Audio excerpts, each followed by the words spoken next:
Howdy folks, and welcome back to Home with the Gnome, and today I'm going to be taking a stab at cooking a British Sunday roast dinner. I'm going to be using belly pork. This is probably the cheapest cut of pork you can get, and luckily it's also my favourite. I love this stuff.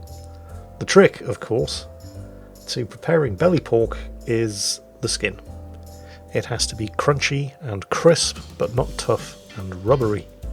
In order to achieve that result, you have to extract as much moisture from the skin as you possibly can. And the simplest and easiest way to do that is by salting it.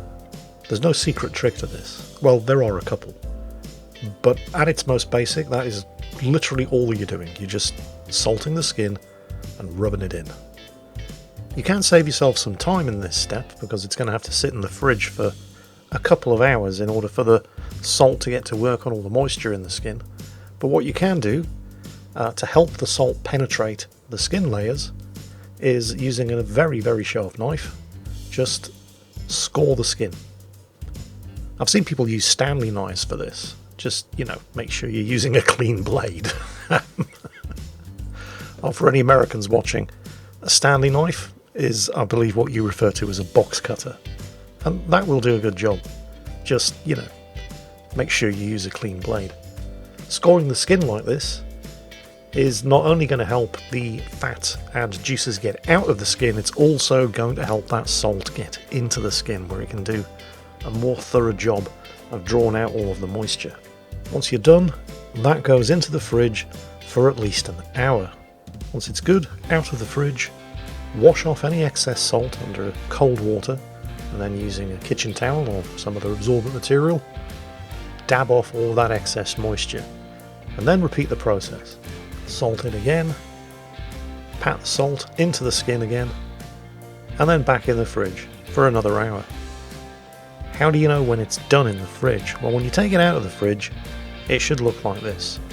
All of those glistening drops of moisture on top of the skin, that's what the salt has drawn out. That's what you're looking for. That's how you know the salt has done its job. Wash that off, pat it dry, and it's now ready to go into the oven. Or almost ready. This next part is a little trick that I learned from watching Jamie Oliver. I've cut up some onions, I've placed them into a roasting dish, and the belly pork goes on top of the onions. It's not coming into direct contact with the surface of the roasting dish, and the reason for this is because this is going to go into the oven at a ridiculously high temperature. This is going into my oven, preheated to a temperature of 275 degrees Celsius, or about 525 Fahrenheit. Now that is going to crisp the skin like nobody's business, but it's also going to turn the meat to leather, or it would if you were leaving it in for longer than 20 minutes to half an hour. We're leaving it in for just long enough for the heat to work its magic on the skin. And it's partially cooked the meat, but the meat hasn't burned because it hasn't been in direct contact with the surface of the roasting pan, thanks to the onions that we put in there. See, this has always been the problem with making good belly pork. You want the oven good and hot in order to crisp the skin up like that, but then the meat turns to old shoe leather.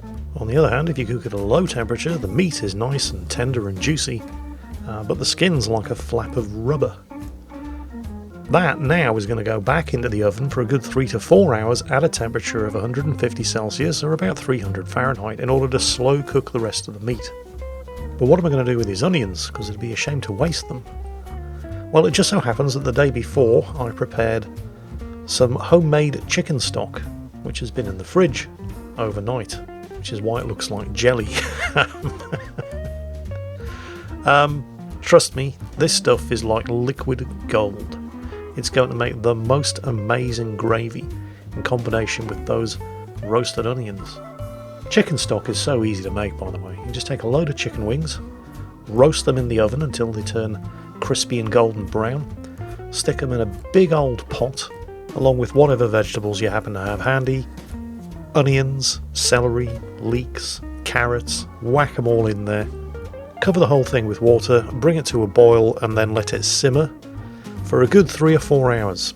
The liquid that's left over, once you've eaten the chicken wings and disposed of the vegetables, refrigerates into this, which is already breaking down into liquid form just from the heat of the roasting dish. Next, and this is actually something that I've never tried before, but I thought, what the hell, it can't do any harm. I'm going to chop up some potatoes and put them there in the roasting dish in order to keep the stock and the onions company. This isn't part of the Jamie Oliver recipe, by the way, this is just something I thought I'd try. Basically what we're doing here are boiled potatoes, but instead of boiling them in water, I'm boiling them in the chicken stock. Should add a bit of flavour. Incidentally, there are all kinds of things that you can use chicken stock as a water substitute for. Just as one example, next time you make rice, try boiling the rice in chicken stock instead of boiling it in water. Trust me, you'll thank me later. It tastes amazing. Well, that's going to go into the oven now that it's at a suitably low, slow cooking temperature for the pork. I'm also going to roast some parsnips, get some Yorkshire puddings going, and some garden peas. And in 3 to 4 hours time, once that belly pork is finished slow cooking, it's going to look like this.